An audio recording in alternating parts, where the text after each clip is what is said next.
গোটেই অসমবাসীক ছট পূজাৰ শুভেচ্ছা যাচিছোঁ। লগতে আমাৰ মনটোও বৰ বেয়া, আমাৰ মাজত আমাৰ প্ৰাণৰ গায়ক জুবিন দা নাই।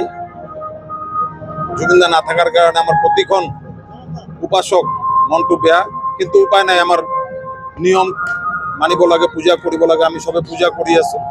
পূজাত আমাৰ যিমানখিনি ভক্তবোৰ গোটেই ঠাইত আমাৰ ভক্তবোৰ ধুবুৰীত 9খন ঘাট আছে, 9খন ঘাটৰ ভিতৰে আমাৰ গোটেই আমাৰ ভক্তবোৰ গৈছে। আমাৰ কাৰ্যকৰ্তা তাত কাম কৰি আছে। আমাক প্ৰশাসনৰ ফালৰ পৰা যথেষ্ট সহায় কৰিছে। আমাক জিলা উপায়ুক্ত মহোদয় আমাক যিমানখিনি পাৰে আমাৰ কমিটিক সহায় কৰে, ঠিক তেনেকৈ মিউনিচিপালিটিও আমাক সহায় কৰে, ঠিক LNTও আমাক সহায় সুবিধা আগবঢ়াই দিয়ে। এই মিউনিচিপালিটি গোটেই লাইট আৰু আমাৰ এই ঘাটৰ পৰিষ্কাৰ পৰিচ্ছন্নতা মিউনিচিপালিটি সহায় সহযোগিতা কৰিছে। ঘাটৰ প্ৰস্তুতি আমি 1 মাহৰ আগৰ পৰা আমি লৈছোঁ। আমাৰ যেহেতু নদীৰ পানী কমিছে, দ বেছি হৈছে, সেইকাৰণে কিছুমান ঠাইত আমি ডিক্লিয়াৰ কৰি দিছোঁ সেইটো ৰিক্সি জোন, ইয়াত যাব নালাগে। আৰু আমি ঘাটে নিজে আমি বাঁহৰ বেৰিকেড লগাই দিছোঁ যাতে ভক্তবোৰ পানী এই বেৰিকেড ক্ৰছ নকৰে। আৰু যিমানখিনি আমাক NDRFৰ টিম, BSFৰ টিম, IWTৰ টিম তেখেতো আমাক সহযোগিতা কৰি আছে। আহিম, সূৰ্য যেতিয়া উদয় হ'ব আমি সূৰ্য দেৱতাৰ পূজা কৰি তাৰপিছত আমি আমাৰ উপাস কৰিম। এই যে 9খন ঘাটেৰ কথা আছে, আমাৰ যেনেকৈ মেলা ময়দান ঘাট, তেনেকুৱা পঞ্চু ঘাট, যোগমায়া ঘাট, থ্ৰী ইণ্ডিয়া ঘাট, আমাৰ কাছাৰী ঘাট, আমাৰ BSF ঘাট, এনেকুৱা 9খন ঘাট আছে। আজি সমূহ ধুবুৰীবাসীক মই ছট পূজাৰ শুভেচ্ছা জনাম। আমাৰ ধুবুৰী টাউনত তাৰ উপৰিও তামাৰহাট, গোলকগঞ্জ, চাহেবগঞ্জ, গৌৰীপুৰ, বিলাচীপাৰা সব জেগাতেই ছট পূজাৰ আয়োজন কৰা হৈছে। আৰু প্ৰশাসন, ছট পূজা কমিটি, মিউনিচিপালিটি আৰু অন্যান্য যিমান বিভাগ আছে, police department, SDRF, IWT, water resource, APDCL, প্ৰত্যেকটো ডিপাৰ্টমেণ্টেই এটা কোঅৰ্ডিনেশ্যন এফৰ্টত যিখিনি নেচেচেৰী এৰেঞ্জমেণ্ট কৰিছে। আৰু এতিয়া আজি সন্ধিয়াৰ পূজাটো হ'ব, তাৰপিছত কালি আকৌ ৰাতিপুৱা তেওঁলোক আহিব। মই এটাই অনুৰোধ জনাম যাতে বেছি দ পানীলৈ নাযায়, যিটো ৱাটাৰমাৰ্ক আমাৰ দি থোৱা আছে তাৰ বাহিৰত যাতে নাযায়। আৰু যিসকল পেৰেণ্টছ আহিব তেওঁলোক কালি ৰাতিপুৱা অতি সোনকালে আহে তেওঁলোক। আৰু আমাৰ যিবিলাক এজেঞ্চি আছে, SDRF বা BSF, তেওঁলোক থাকিবই, পুলিচৰ মানুহ থাকিব, মেজিষ্ট্ৰেটো ডেপ্লয় থাকিব। কিন্তু তথাপিতো তেওঁলোকে যিখিনি লগত বয়সীয়াল মানুহ আহে বা সৰু ল'ৰা ছোৱালী আহে, তেওঁলোকৰ যাতে বিশেষ ধ্যান ৰাখে, সিমান। এটাই থাকিব, আমি সকলোৱে অলৰেডি আমাৰ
খবৰৰ বাবে যোগাযোগ কৰক 7099017330 লগতে 7099017110 নম্বৰত।